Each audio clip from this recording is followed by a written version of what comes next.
Hey guys, Steven here, and today I thought it would be interesting to do a different kind of video. So I'm going to try to do this without editing at all. Just record this video and upload it. And basically, this is a challenge that I'm extending to you guys as well.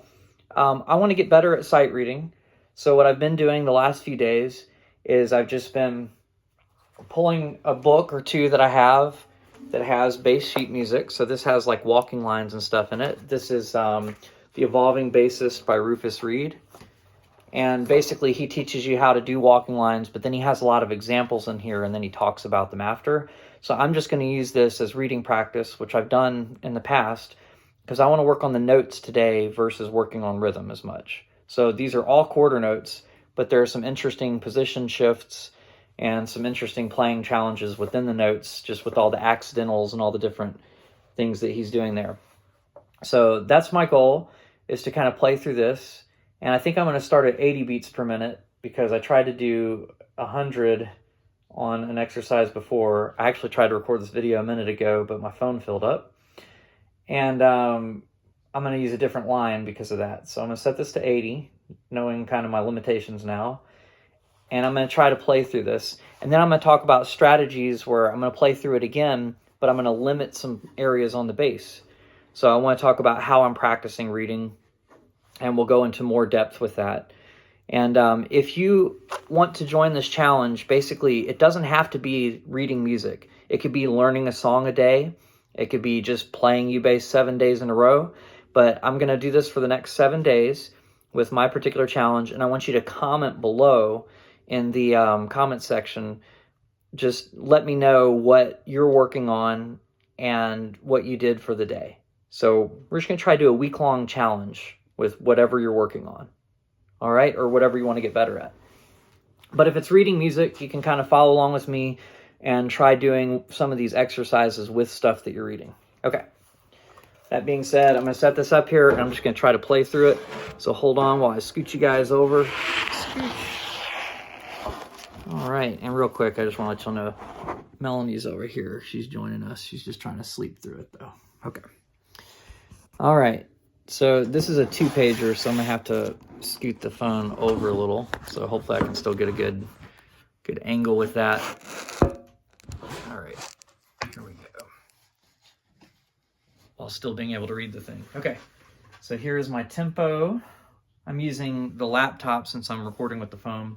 I'm using GarageBand for the metronome. 80 beats per minute. Here we go. 1, 2, 3, 4.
missed one note right at the end there. Second to last note. Well, that was convenient because for some reason GarageBand just stopped playing the metronome right at that moment, and that was literally right at the end of that page. But as you could kind of see, it was pretty easy for me until literally that last couple lines. And that's because every note was on the staff, even though there were accidentals, even though there were other things going on, and some of the positions were a little bit weird, and you know, some of it was a little bit challenging. Most of it wasn't, because I wasn't really going up into the ledger lines until that point. And that one, there's like one little spot that was like, and that's a really hard one to go from that D and jump down to that F sharp, no matter how you do it. So I was surprised I got it, but that was a little bit of a challenging part right there. So even though they're quarter notes, they're still challenges, even though rhythmically it's literally just quarter notes. Okay, so that being said, some of the accidentals did trip me up a little bit, and at the very end, just remembering that it was right, I didn't quite catch that in time. So when I'm reading music, I try to look slightly ahead. So if I'm reading this, right, I might be looking about one measure ahead. So I'll be playing this part right here, but I'll be looking at this measure right here. So it's kind of like when you're reading out loud to a class and you're reading words out of a book. You want to be like one word ahead of where you are so that you know where you're going, so that a word doesn't trip you up, right? Well, here, as you can see, none of these words seem too hard, but then all of a sudden, oh, there's some accidentals thrown in here, and there's some sharps and flats, right? And so I have to look ahead to process those things so I don't miss those notes. So that's kind of the goal there. That one was pretty easy. So what I might do is read it again, but this time I'm going to challenge myself. So you could tell I stayed in this area a lot of the time, right? And that's kind of like my comfort zone, sort of, where, oh, okay, from 0 to 5th fret, I can kind of reach anything and not have to worry about it.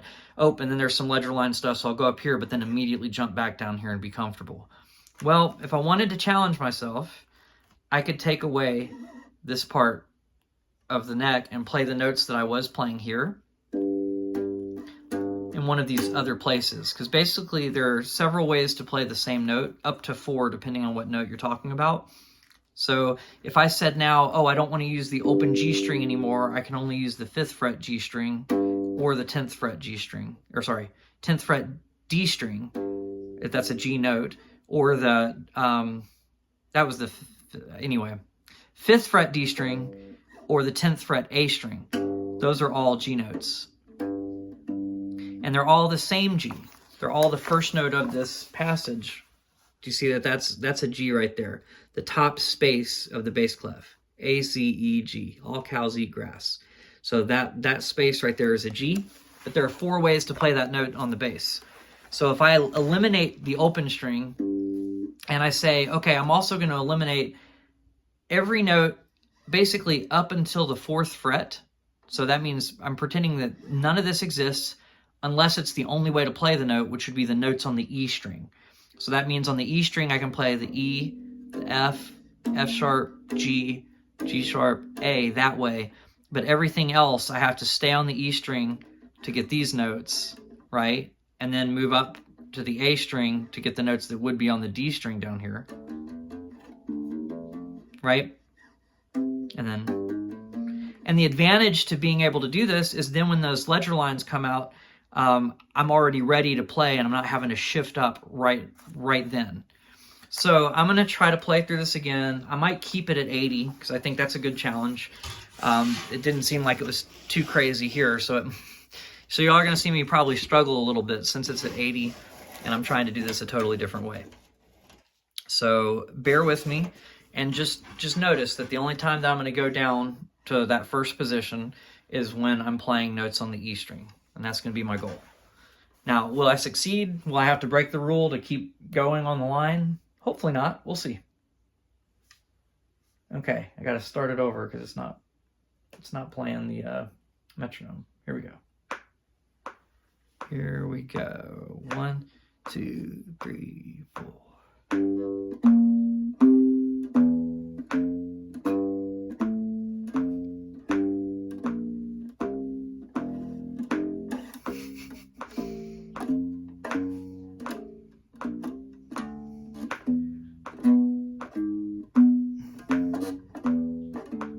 tell I'm already struggling.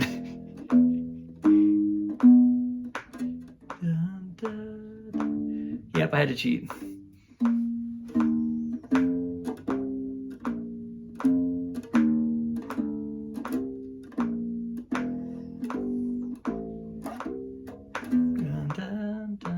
That's D.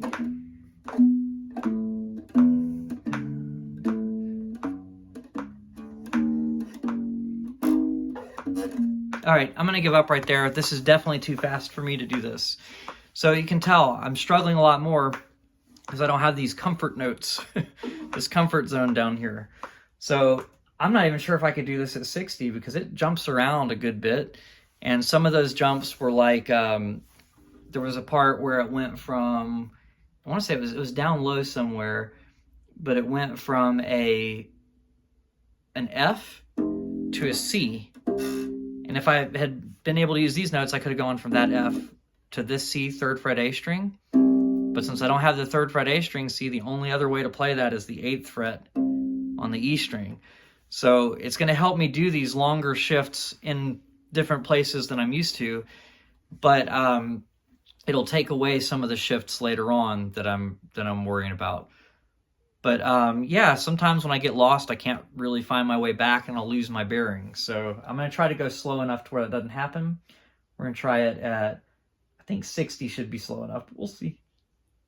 Can I get all the way through it?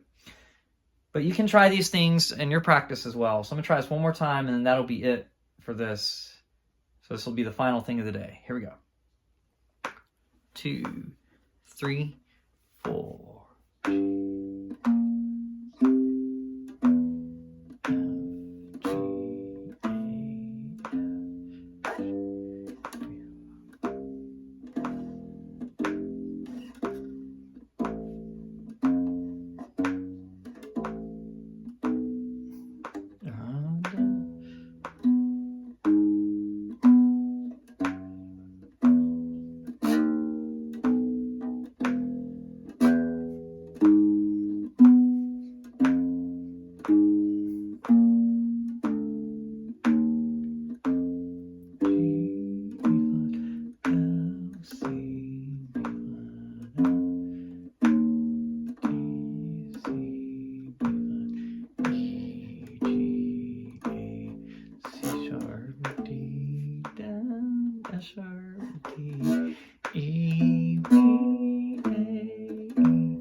G flat. Okay, I've kind of lost my place, so I'm gonna cheat a little bit. D, F, G, D, C, C, D, E, D. Okay, I'm hopelessly lost at this point.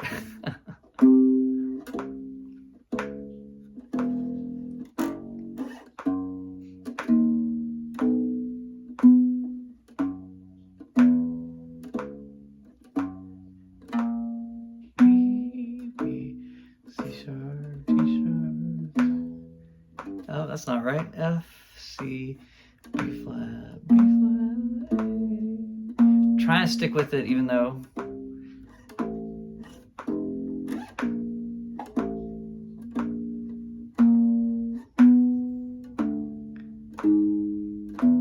Okay. A, E.